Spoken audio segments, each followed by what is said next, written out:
Hello everyone, कैसे हो आप सब। एक बार पुनः स्वागत है आप सभी का हमारे अपने YouTube channel Shiv coaching classes पर। उम्मीद करता हूं आप सभी मस्त होंगे, बेहतर होंगे, आप सभी की पढ़ाई भी अच्छे से चल रही होगी। तो आज की इस वीडियो में हम देखेंगे क्लास 12 बायोलॉजी एनसीईआरटी में चैप्टर 12 हमारा खत्म हो चुका है, यानी कि इकोसिस्टम जो हमारा चैप्टर है इसके लगभग हमने सभी इंपॉर्टेंट टॉपिक आपको कवर करा दिए हैं। और आज की जो वीडियो है इसमें हम पूरे के पूरे इंपॉर्टेंट क्वेश्चन यानी कि वस्तुनिष्ठ क्वेश्चन जितने भी हैं पूरे के पूरे इकोसिस्टम यानी कि परितंत्र जो हमारा चैप्टर इसके सारे के सारे इंपॉर्टेंट ऑब्जेक्टिव क्वेश्चन जो कि आपके बोर्ड एग्जाम के लिए काफी इंपॉर्टेंट है, सारे के सारे इंपॉर्टेंट क्वेश्चनों को यहाँ पे आज हम कवर कराने वाले हैं। तो चलिए सीधे वीडियो को स्टार्ट करते हैं। सबसे पहले यहाँ पे हम कुछ देखेंगे बहुविकल्पीय क्वेश्चन, इसके बाद फिर हम एक वाक्य में उत्तर भी कई सारे देखेंगे। तो चलिए वीडियो को स्टार्ट करते हैं। सबसे पहला हमारा क्वेश्चन क्या है? सबसे पहला क्वेश्चन हमारा है कि पारिस्थितिक तंत्र में ऊर्जा का प्रवाह होता है। किसी भी इकोसिस्टम के अंदर आपसे पूछा गया है कि जो हमारा एनर्जी है, एनर्जी का फ्लो कैसा होता है, मतलब जो हमारी ऊर्जा प्रवाहित होती है किस प्रकार से प्रवाहित होती है। तो आपके सामने चार ऑप्शन दिए गए हैं। हमेशा आपको याद रखना है कि जो एनर्जी का फ्लो होता है, ऊर्जा का जो प्रवाह होता है वो हमेशा एक ही दिशा में होता है। किसमें होता है? एनर्जी का फ्लो जो होता है वो हमेशा एक ही दिशा में होता है। तो आपका option number A is the correct answer. ठीक है, ऑप्शन ए आपका करेक्ट है, एक दिशीय, हमेशा एक ही दिशा में एनर्जी का फ्लो होता है, आपको याद रखना है। सेकंड क्वेश्चन है हमारा कि पारिस्थितिक तंत्र में ऊर्जा का प्रमुख स्रोत क्या है। किसी भी इकोसिस्टम के अंदर जब आप जाएंगे तो वहां पे आप देखेंगे कि एनर्जी का जो मेन स्रोत होता है वो सूर्य से प्राप्त होने वाली ऊर्जा ही होती है, जिसको कि हम बोलते हैं सौर ऊर्जा। तो आपको याद रखना है कि सबसे इंपॉर्टेंट चीज जो है, जो इंपॉर्टेंट एनर्जी है वो होती है सोलर एनर्जी यानी कि सौर ऊर्जा। तो किसी भी इकोसिस्टम के लिए जो ऊर्जा का मुख्य स्रोत होता है, मेन सोर्स होता है, वो होता है हमारा सौर ऊर्जा यानी कि सोलर एनर्जी। तो दूसरे का करेक्ट आंसर हो जाएगा ऑप्शन नंबर ए।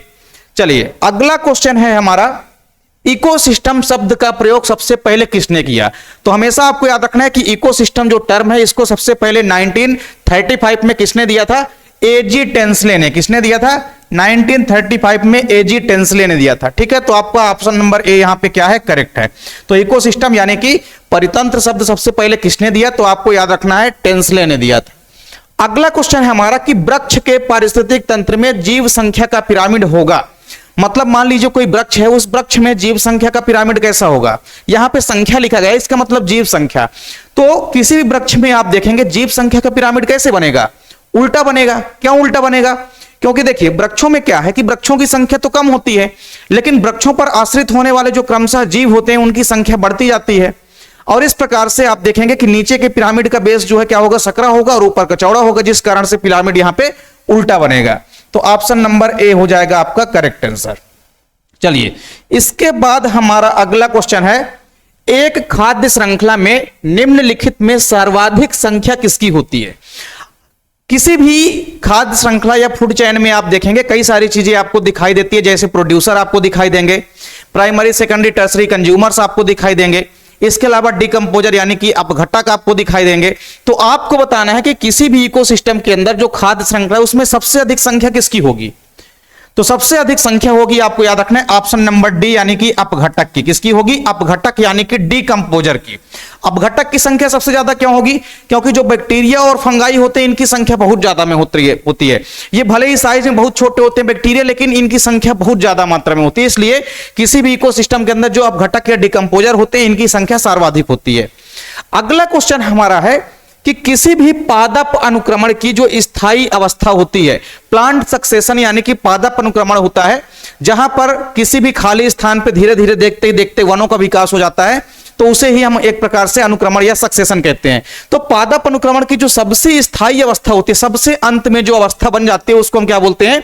उसको हम बोलते हैं क्लाइमेट स्टेज यानी कि चरम समुदाय बोलते हैं। क्या बोलते हैं उसको हम बोलते हैं चरम समुदाय। तो ऑप्शन नंबर बी आपका क्या हो जाएगा? करेक्ट आंसर हो जाएगा। ठीक, तो चरम समुदाय सबसे लास्ट में बन जाता है किसी भी पादप अनुक्रमण के समय। आपको हमेशा याद रखना है चरम समुदाय सबसे अंत में बनता है। अगला क्वेश्चन हमारा है कि किसी भी वन पारिस्थितिक तंत्र में ऊर्जा का पिरामिड कैसे बनता है।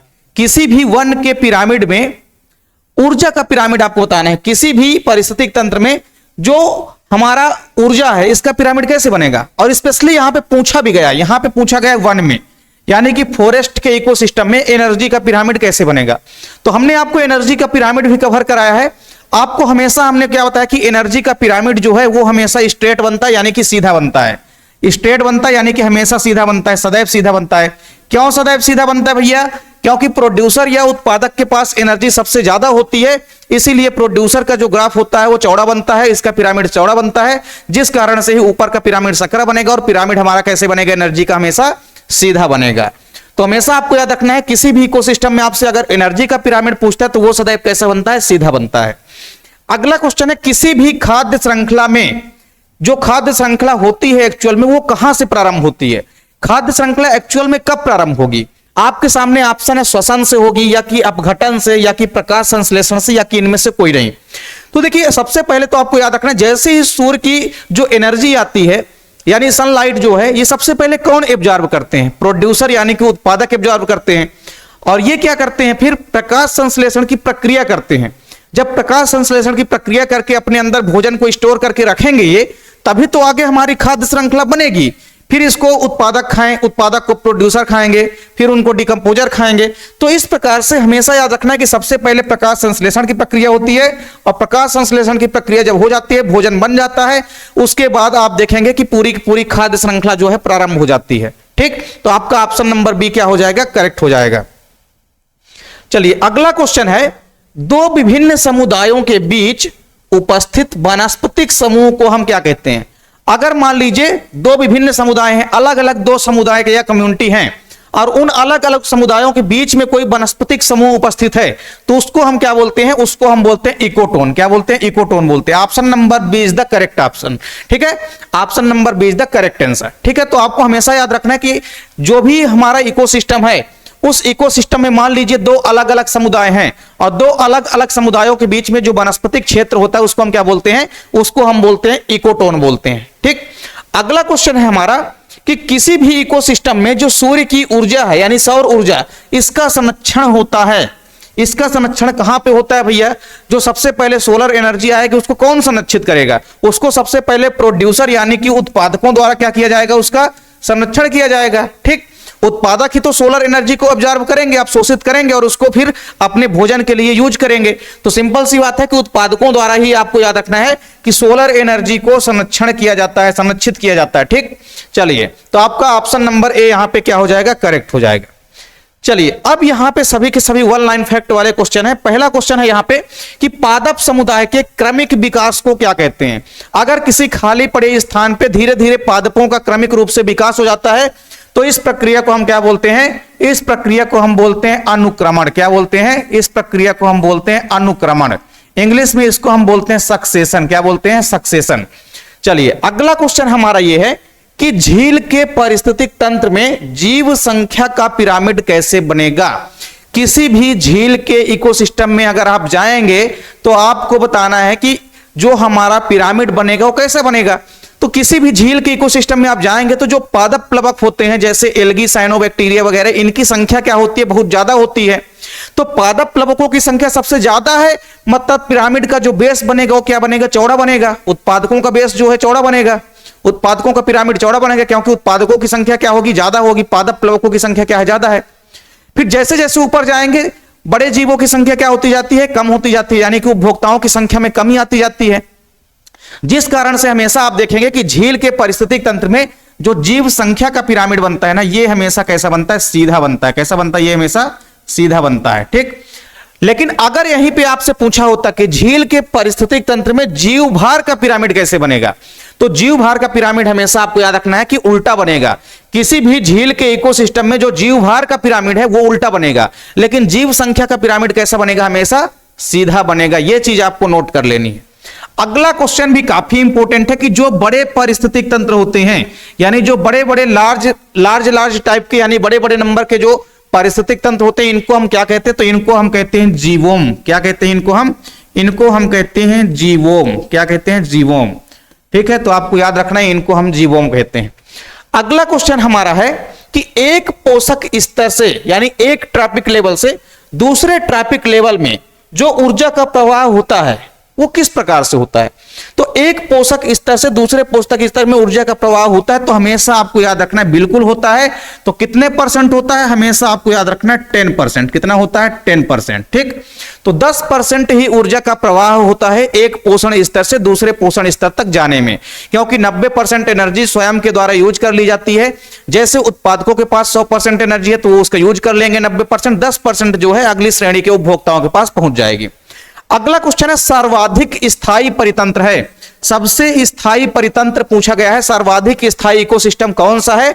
तो आपको याद रखना है सागर, या आप महासागर भी लिख सकते हैं। क्या लिख सकते हैं आप? सागर लिख सकते हैं या समुद्र लिख सकते हैं, ठीक है, या महासागर भी आप लिख सकते हैं। चलिए अगला क्वेश्चन हमारा यह है कि अनुक्रमण शब्द का प्रयोग सबसे पहले किसने किया था? हालांकि अनुक्रमण टॉपिक आपके एग्जाम से हटा दिया गया है, एनसीईआरटी में अनुक्रमण का जिक्र बहुत ज्यादा नहीं है आपके बोर्ड एग्जाम के लिए। फिर भी आपको याद रखना है अनुक्रमण शब्द का प्रयोग किसने किया था? तो आपको याद रखना है हुल्ट ने। किसने किया था?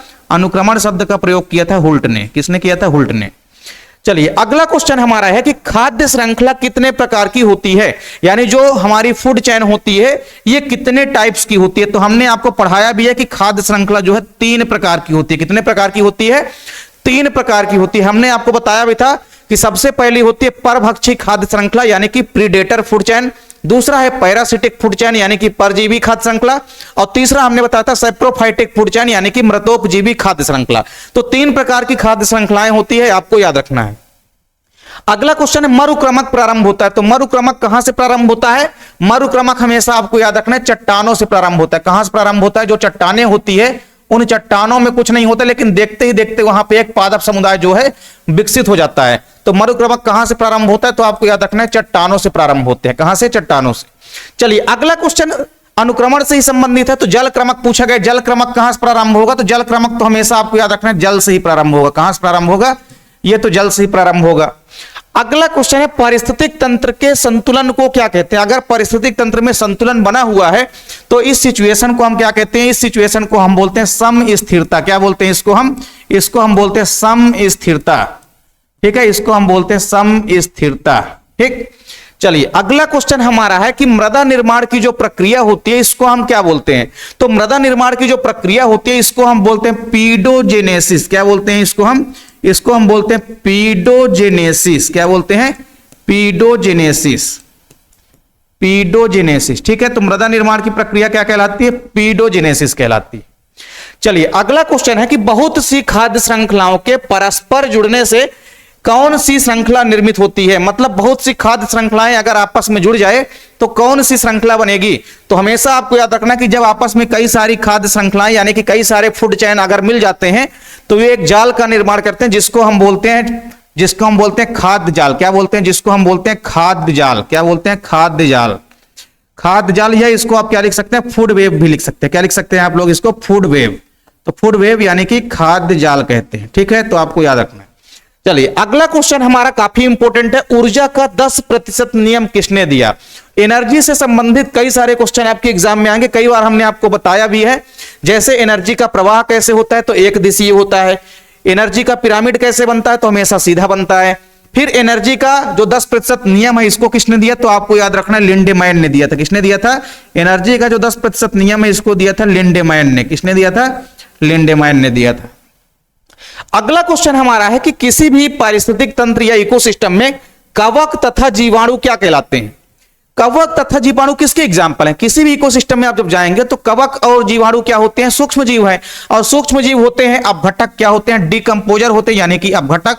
तो आपको लिखना है कि बैक्टीरिया यानी कि जीवाणु और कवक ये होते हैं भैया क्या? अपघटक। ठीक, अगला क्वेश्चन है हमारा कि नाइट्रोजन का स्थिरीकरण करने वाले जो बैक्टीरिया होते हैं क्या कहलाते हैं? तो सिंपल सी बात है कि नाइट्रोजन का स्थिरीकरण मतलब नाइट्रोजन का फिक्सेशन करने वाले कई सारे बैक्टीरिया हैं, जैसे नाइस्टाक, एनाविना, ये सब एजोटोबैक्टर वगैरह हो गए। ये सब क्या करते हैं? नाइट्रोजन का स्थिरीकरण करते हैं। तो नाइट्रोजन स्थिरीकरण करने वाले जो बैक्टीरिया होते हैं इनको हम बोलते हैं नाइट्रीकारी बैक्टीरिया। क्या बोलते हैं? नाइट्रीकारी, या इनको आप नाइट्रीफाइंग बैक्टीरिया भी कह सकते हैं। नाइट्रीकारी जीवाणु। क्या बोलते हैं इनको? हम हिंदी में इनको हम नाइट्रीकारी जीवाणु बोलते हैं। ठीक है, नाइट्रीकारी जीवाणु, या आप इनको नाइट्रीफाइंग बैक्टीरिया भी कह सकते हैं। तो तो ये यहाँ पे हमने 25 इंपोर्टेंट क्वेश्चन आपको कवर कराए हैं और ये सारे के सारे इंपोर्टेंट क्वेश्चन आपके बोर्ड एग्जाम के लिए काफी इंपोर्टेंट है। तो चैप्टर नंबर हमारा 12 यहां से समापन होता है। इसके हमने आपके ऑब्जेक्टिव क्वेश्चन की वीडियो भी प्रोवाइड करा दी आज की इस वीडियो में। इसके पहले हमने आपको पूरे के पूरे इंपोर्टेंट टॉपिक भी कवर कराए हैं। तो अगर आप अभी तक नहीं देखे हैं इंपोर्टेंट टॉपिक जो भी हैं इस चैप्टर के, तो आप प्लेलिस्ट में जाकर के देख सकते हैं। उम्मीद करता हूं कि वीडियो आपको पसंद आई होगी। वीडियो अगर आपको अच्छी लगे तो आप लोग लाइक कमेंट जरूर किया करें, साथ ही साथ अपने दोस्तों के बीच भी ज्यादा से ज्यादा वीडियो को शेयर करें। मिलते हैं आप लोगों से नेक्स्ट वीडियो में, तब तक के लिए जय हिंद, वंदे मातरम।